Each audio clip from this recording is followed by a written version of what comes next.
Good morning, everyone. I wanted to talk a little bit about mindset this morning. I spoke a little bit about it yesterday, but I didn't really go into it too much about how you can change your mindset. First of all, I'm taking my pineapple in the morning. That's very important. Get my mind right.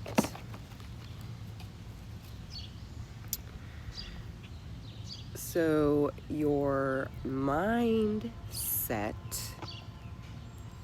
is the way you think, your core beliefs, those unconscious thoughts that really run your entire life. And they usually come from your childhood. Your mind is basically shaped from the ages 0 to 7 years old. And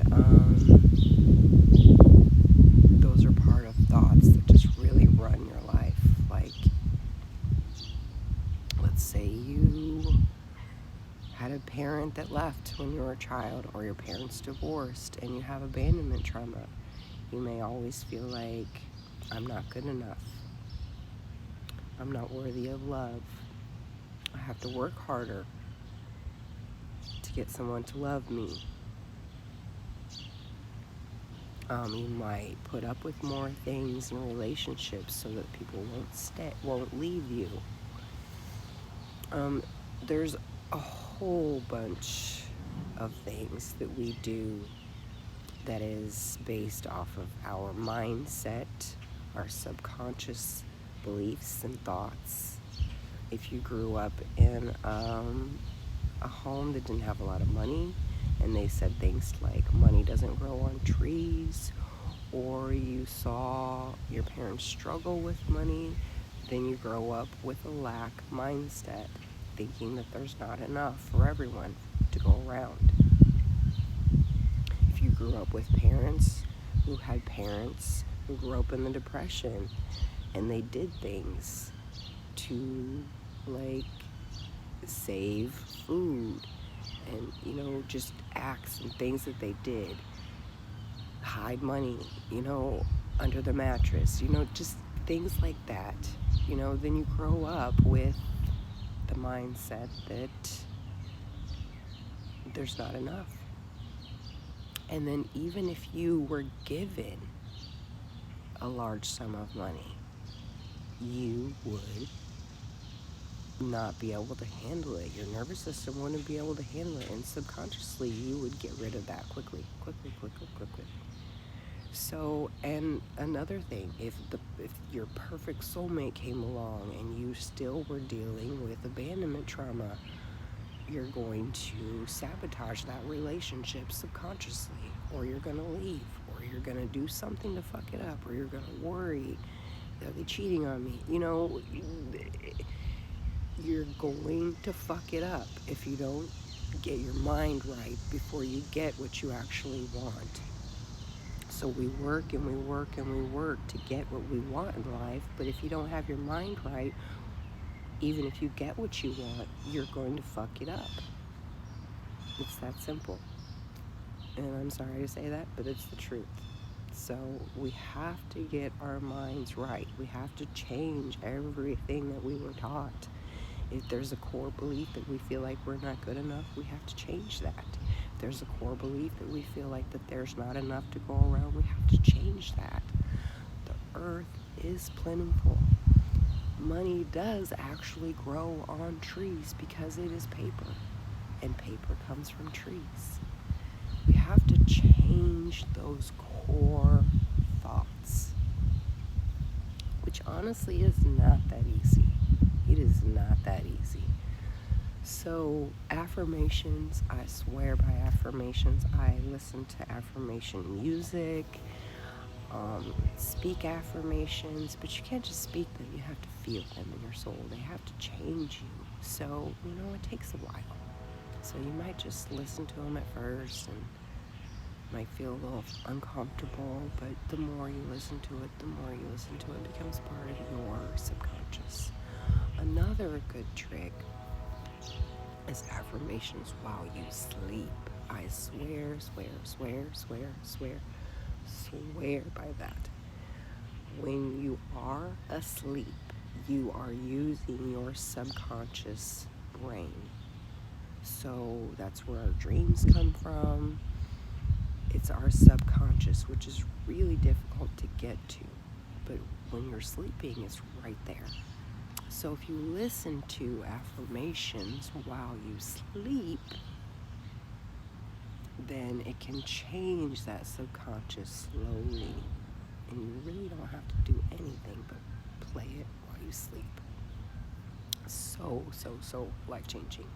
There's tons of them on YouTube.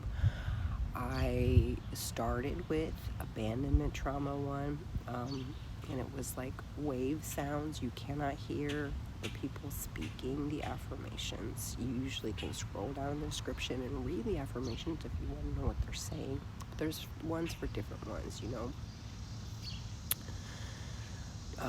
money, there's abundance, there's abandonment trauma, there's subliminals for smoking, there's subliminals for weight loss, there's subliminals for everything. A subliminal message. So it's hidden while you're awake, you don't hear it, but when you're asleep, your brain hears it and it picks it up. So I've been listening to subliminal messages, and I play them for me and my children while we sleep for at least 4 years, maybe 5, 6 years. And I swear by them. It's so easy. So I like the ones with wave sounds of the ocean or rain sounds. I prefer usually the rain sounds because it kind of sounds like white noise. Some of them sounds like rain, some of them just sounds like a white noise, like a fan or something. Or some of them have music, or if you can stand to actually hear someone speak softly while you sleep, then just play the messages. It's really a matter of preference, but while you're sleeping, your brain is using the subconscious, and that's a perfect way to change your core beliefs. But unless you really know like what's there and what voice it is and where this is coming from, it's a little bit more difficult to change. So maybe sit. This is the mindfulness part of it. And think, why do I feel like I am not good enough? Where does that belief come from? Way back when I was 5, 6 years old. And my parents were not there for me when I really needed them to be. I went to them with abuse, told them about someone abusing me, and they proceeded to bring that person in, asked them right in front of me. They denied it, and then they looked at me as if I was lying. And a child at that age, realizing that now I have no one to protect me. They obviously love him more than me. I must not be good enough. I've carried that thought through my whole life, and I've had to really, really fix that thought specifically. So it can be done. Change can be done. Namaste. Have a good day.